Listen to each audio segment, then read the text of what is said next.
भारत युद्ध समाप्त हो चुका था। युद्ध भूमि में चारों तरफ योद्धाओं के फटे वस्त्र, मुकुट, टूटे शस्त्र, टूटे रथों के चक्के आदि बिखरे हुए थे और वायुमंडल में पसरी हुई थी घोर उदासी।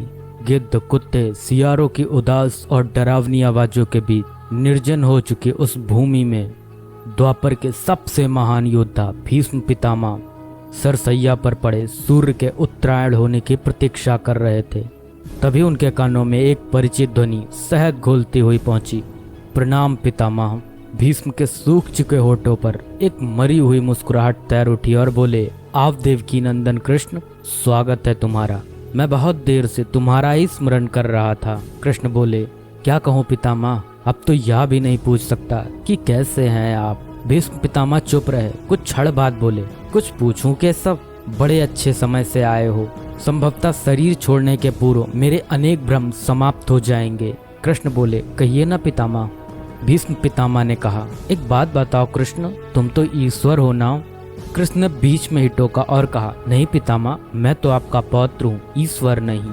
भीष्म उस घोर पीड़ा में भी ठहाके लगाकर हंस पड़े और बोले, कृष्ण, मैं अपने जीवन का स्वयं कभी आकलन नहीं कर पाया, संभवतः नहीं जानता कि अच्छा रहा या बुरा, पर अब तो इस धरा से जा रहा हूँ कन्हैया, अब तो ठगना छोड़ दो। कृष्ण भीष्म पितामह के थोड़ा करीब आए और उनका हाथ पकड़कर बोले, कहिए पितामह, क्या पूछना चाहते हैं आप। भीष्म पितामह बोले, एक बात बताओ कन्हैया, इस युद्ध में जो हुआ वो ठीक था क्या। कृष्ण ने कहा, किसकी ओर से पितामह, पांडवों की ओर से या कौरवों की ओर से। भीष्म पितामह ने कहा, कौरवों के कृत्यों पर चर्चा का तो कोई अर्थ ही नहीं रहा कन्हैया, पर क्या पांडवों की ओर से जो हुआ वो सही था। आचार्य द्रोण का वध, दुर्योधन की जंघा के नीचे प्रहार, दुशासन की छाती का चीरा जाना, जयद्रथ के साथ हुआ छल, निहत्थे कर्ण का वध, यह सब उचित था क्या। कृष्ण ने कहा, इसका उत्तर मैं कैसे दे सकता हूँ पितामह, इसका उत्तर तो उन्हें देना चाहिए जिन्होंने यह किया। उत्तर दे दुर्योधन का वध करने वाले भीम, उत्तर दे कर्ण और जयद्रथ का वध करने वाले अर्जुन।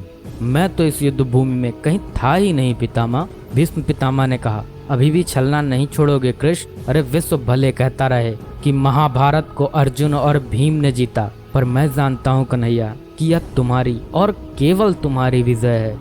मैं तो उत्तर तुम्ही से पूछूंगा कृष्ण। भीष्म पितामह के इतना कहते ही कृष्ण थोड़ा गंभीर स्वर में बोले, तो सुनिए पितामह, कुछ बुरा नहीं हुआ, कुछ अनैतिक नहीं हुआ, वही हुआ जो होना चाहिए। भीष्म पितामह ने कहा, या तुम कह रहे हो केशव, मर्यादा पुरुषोत्तम राम का अवतार कृष्ण कह रहा है, या छल तो किसी युग में हमारे सनातन संस्कारों का अंग नहीं रहा, फिर यह उचित कैसे हुआ। कृष्ण ने कहा, इतिहास से शिक्षा ली जाती है पितामह, पर निर्णय वर्तमान की परिस्थितियों के आधार पर लेना पड़ता है।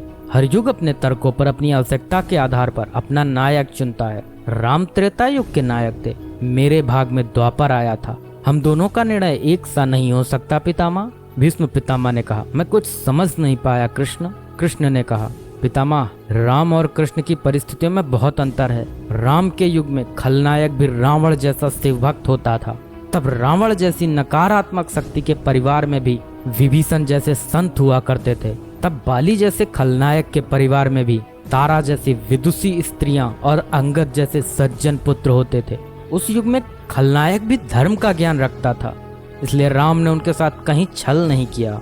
किंतु मेरे युग के भाग में कंस, जरासंध, दुर्योधन, दुशासन, शकुनी, जयद्रथ जैसे घोर पापी आए हैं। उनकी समाप्ति के लिए हर छल उचित है पितामह। पाप का अंत आवश्यक है पितामह, वह चाहे जिस विधि से हो। भीष्म पितामह ने पुनः प्रश्न किया, तो क्या तुम्हारे इन निर्णयों से गलत परंपराएं नहीं प्रारंभ होंगी केशव। क्या भविष्य तुम्हारे इन छलों का अनुसरण नहीं करेगा, और यदि करेगा तो क्या यह उचित होगा। कृष्ण ने कहा, भविष्य तो इससे भी अधिक नकारात्मक आ रहा है पितामह। कलयुग में तो इतने से भी काम नहीं चलेगा, वहाँ मनुष्य को कृष्ण से भी अधिक कठोर होना होगा, नहीं तो धर्म समाप्त हो जाएगा। जब क्रूर और अनैतिक शक्तियाँ सत्य एवं धर्म का समूल नाश करने के लिए आक्रमण कर रही हों, तो नैतिकता अर्थहीन हो जाती है पितामह। तब महत्वपूर्ण होती है विजय, केवल विजय। भविष्य को यह सीखना ही होगा पितामह। भीष्म पितामह ने पूछा, क्या धर्म का भी नाश हो सकता है केशव, और यदि धर्म का नाश होना ही है तो क्या मनुष्य इसे रोक सकता है।